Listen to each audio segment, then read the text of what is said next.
नमस्कार।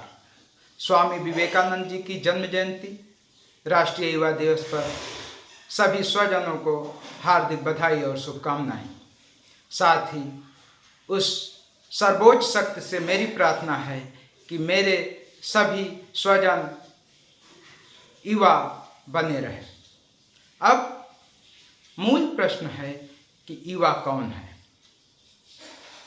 स्वामी विवेकानंद के अनुसार युवा वो है जिसमें गति हो, जिसमें प्रवाह हो, जिसमें निरंतरता हो, जिसमें परिवर्तनशीलता की क्षमता।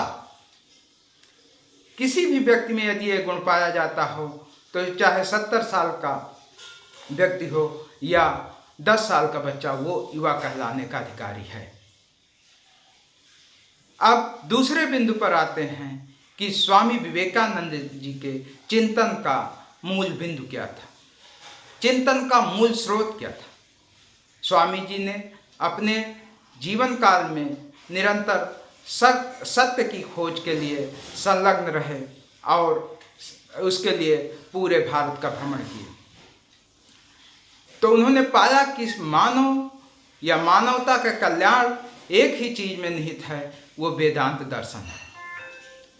स्वामी जी का चिंतन वास्तव में शाश्वत सत्य के चिंतन पर आधारित है, साथ ही वेदांत के मानवीकरण पर आधारित है।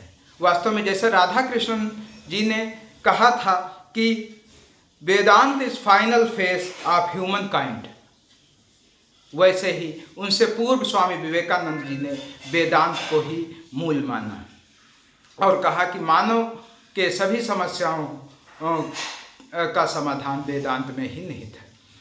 वेदांत को उन्होंने मानवीकृत दृष्टिकोण प्रदान किया और साथ ही ये बताया कि वेदांत में जो दृष्टि है कि सब व्यक्ति में ब्रह्म पाया जाता है, उसको व्यवहारिक रूप देने की आवश्यकता है और व्यक्ति पूजा यानी कि दरिद्र नारायण की सेवा करना ही मानव का मुख्य धर्म है और इसी के माध्यम से ईश्वर प्राप्त हो सकते हैं।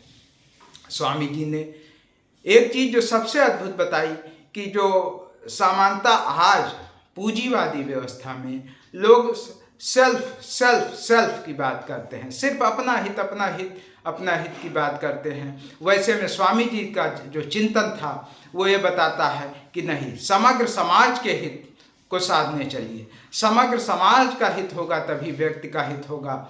और वास्तव में यहाँ वो गौतम बुद्ध की शिक्षा से प्रभावित जान पड़ते हैं। गौतम बुद्ध ने जिस तरह जो है बताया था कि समस्त जीवों का कल्याण से पूरे समाज का, पूरे विश्व का कल्याण होगा, वह विवेकानंद की दृष्टि थी।